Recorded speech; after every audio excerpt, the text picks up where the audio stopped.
नमस्ते, मैं डॉक्टर लता अग्रवाल। आज हम MA final history group B paper 6 society and culture of India 1200 to 1750 के unit 2 formation of regional identities के विषय नंबूदरी इन केरला, केरल में नंबूदरी के संप्रदाय के बारे में हम आज अध्ययन करेंगे। केरल जो परशुराम की भूमि मानी जाती है, विष्णु के छठे अवतार परशुराम, जो संस्कृत में परशु को कुल्हाड़ी कहते हैं, सदैव उनके हाथ में कुल्हाड़ी रहती थी जिसे एक्स कहते हैं, अर्थात कुल्हाड़ी के साथ राम।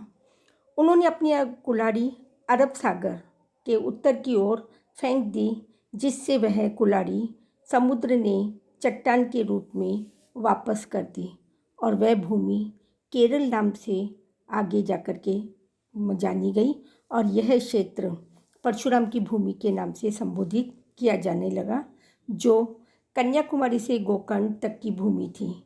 यह क्षेत्र कृष्णा, कावेरी व नर्मदा नदियों से सिंचित होने के कारण बहुत ही उपजाऊ है तथा समुद्री किनारे पर होने के कारण मध्य एशिया से होने वाले व्यापार वाणिज्य के लिए यह केंद्र दिन प्रतिदिन व्यापारिक उन्नति करता रहा।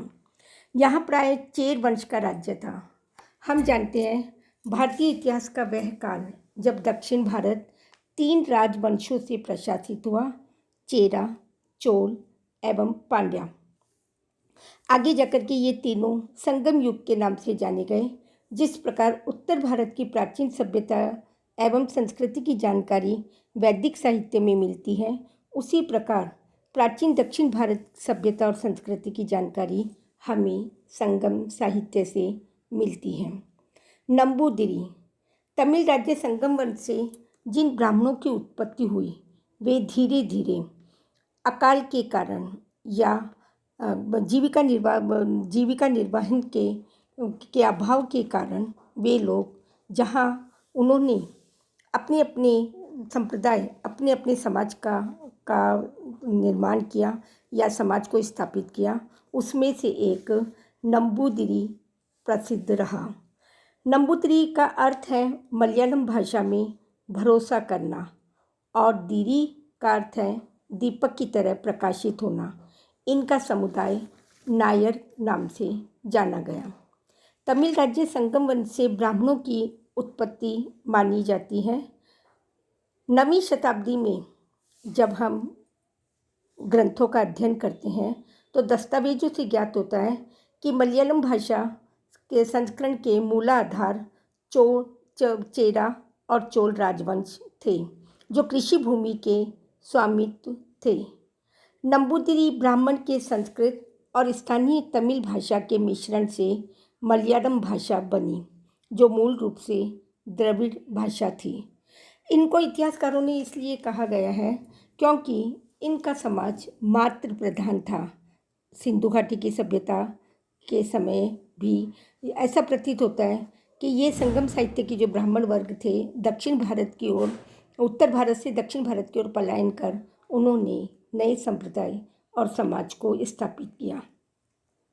मध्यकालीन केरल को एक कुलीन वर्ग के रूप में चित्रित किया गया, जहां नंबूदिरियों का प्रभुत्व था। चेरा व चोल राजवंश के शासकों ने इन्हें भूमि अनुदान देने के कारण इनका प्रभाव राजनीति, समाज, आर्थिक जीवन पर पड़ने लगा। परंपरागत रूप से ये कमर के चारों तरफ एक साधारण कपड़ा पहनते हैं। केरल में इन ब्राह्मणों को नबी थिरुप्पा ब्राह्मण कहा गया है।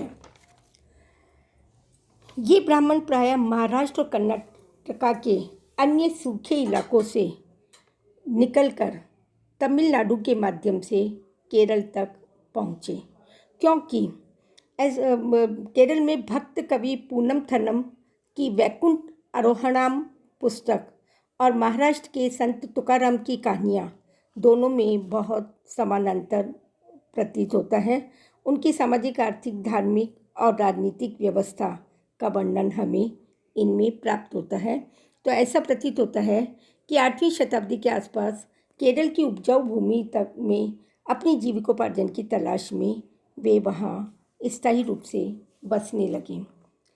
8वीं शताब्दी में आदि शंकराचार्य का जन्म भी केरल के कलाड़ी क्षेत्र में हुआ, जिन्होंने आगे जाकर अद्वैतवाद दर्शन को प्रतिपादित किया। आधुनिक काल में हम जब देखते हैं 1498 में वास्को डी गामा ये इसी तट पर केरल में आया और इसका व्यापार यहाँ से धीरे धीरे मालाबार तट से होता हुआ यूरोप तक पहुँचने लगा। केरल का त्यौहार ओणम, जिसे पौराणिक राजा महाबली मावेली के साथ जुड़ा हुआ है, धूमधाम से आयोजित किया जाता है। हमें नंबूदिरी संप्रदाय, नंबूदिरी केरल में नंबूदिरी ब्राह्मण समाज की प्रगति विस्तार का उल्लेख मत्स्य पुराण, रामायण महाभारत और ऐत्रेय आरण्यक चेरपद्य में प्राप्त होता है। भौगोलिक व सांस्कृतिक रूप से केरल को विस्तार और एक व्यापारिक क्षेत्र में विस्तृत करने वाले इसी नंबूदिरी ने बहुत अपनी महत्वपूर्ण भूमिका निभाई। धन्यवाद।